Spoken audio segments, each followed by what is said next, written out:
मथुरा से करीब 10 किलोमीटर की दूरी पर वृंदावन है। वृंदावन भगवान श्री कृष्ण की क्रीड़ा स्थली रही है। यहाँ पर भगवान श्री कृष्ण का बचपन बीता था। यहाँ की कुंज गलियों में भगवान श्री कृष्ण ने तमाम लीलाएं की हैं। इसी वृंदावन में राधा और कृष्ण का बांके बिहारी मंदिर बना हुआ है।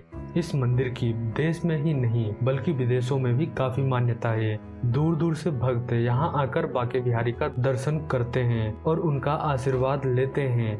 आपको बता दें कि वृंदावन स्थित बांके बिहारी मंदिर में भगवान श्री कृष्ण का काले पत्थर का एक विग्रह है। इस विग्रह के प्रकट होने की कथा अद्भुत है। माना जाता है कि यह विग्रह निधिवन से प्राप्त हुआ था। निधिवन वह स्थान है जहां भगवान श्री कृष्ण और राधा रानी ने रासलीला किया था। तो आज हम इस मंदिर से जुड़ी ऐसी तमाम रोचक बातें करेंगे जिनके बारे में आप शायद ही जानते हैं।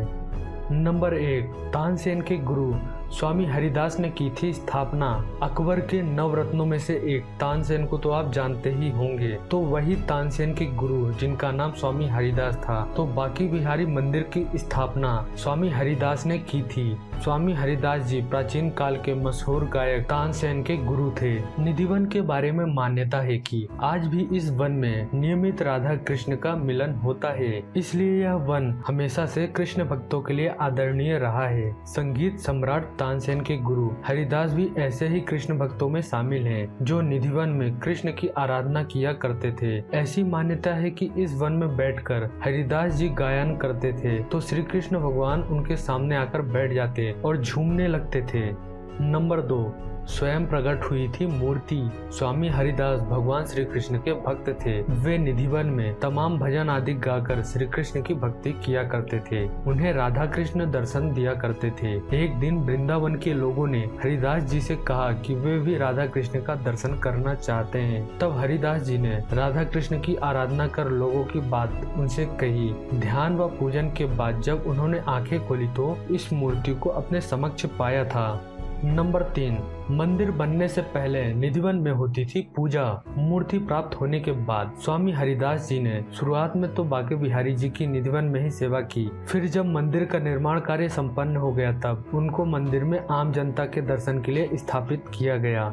नंबर 4, राधा कृष्ण का विग्रह रूप है बांके बिहारी। बांके बिहारी राधा कृष्ण का विग्रह यानी सम्मिलित रूप है। श्री कृष्ण ने हरिदास जी से कहा था कि हम दोनों आपके साथ ही रहेंगे। तब हरिदास जी ने श्री कृष्ण से कहा कि प्रभु मैं तो संत हूँ, आपको लंगोट पहना दूंगा, लेकिन माता को नित्य आभूषण कहाँ से ला कर दूंगा। भक्त की बात सुनकर श्री कृष्ण मुस्कुराए और राधा कृष्ण की युगल जोड़ी एकाकार हो गई और एक विग्रह रूप में प्रकट हुई। हरिदास जी ने इस विग्रह को बांके बिहारी नाम दिया। बांके बिहारी मंदिर में इस विग्रह के दर्शन होते हैं। कहते हैं इस विग्रह के दर्शन मात्र से साक्षात राधा रानी और कृष्ण के दर्शनों का फल प्राप्त होता है। नंबर 5, मूर्ति के आगे हर 2 मिनट में लगाया जाता है पर्दा। श्री बांके बिहारी जी की मूर्ति के आगे हर 2 मिनट के अंतराल पर पर्दा लगाया जाता है। इसके पीछे मान्यता है कि उनकी छवि को लगातार प्रेम पूर्वक एकटक निहारते रहने से वे भक्त की भक्ति के वशीभूत होकर उसके साथ चले जाते हैं।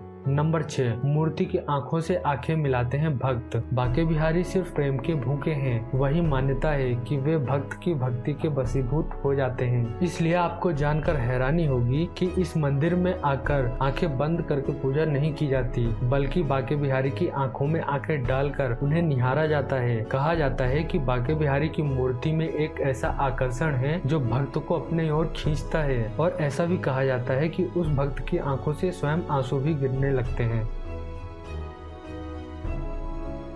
नंबर 7, बिहार पंचमी के रूप में मनाया जाता है प्रकट दिवस। ऐसा कहा जाता है कि बांके बिहारी की मूर्ति मार्गशीर्ष महीने के शुक्ल पक्ष की पंचमी तिथि को निधिवन स्थित विशाखा कुंड से प्रकट हुई थी। बांके बिहारी के प्रकट तिथि को हर साल बिहार पंचमी के रूप में बड़े ही उल्लास के साथ मनाया जाता है। इस दिन वृंदावन में कई धार्मिक आयोजन होते हैं। बिहार पंचमी के दिन ही चरणामृत के स्थान पर भक्तों को पंचामृत बांटा जाता है।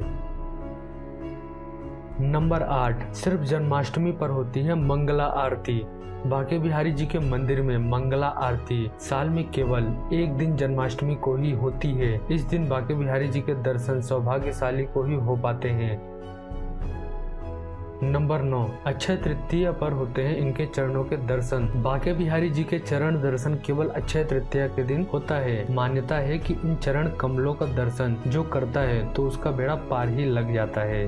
नंबर 10, बांके बिहारी किस वजह से नाम पड़ा? भगवान श्री कृष्ण को बांके बिहारी नाम स्वामी हरिदास ने दिया था। भगवान कृष्ण की हर मुद्रा को बांके बिहारी नहीं कहा जाता, बल्कि 3 कोण पर झुकी हुई मुद्रा वाले श्री कृष्ण को बांके बिहारी के नाम से पुकारा जाता है।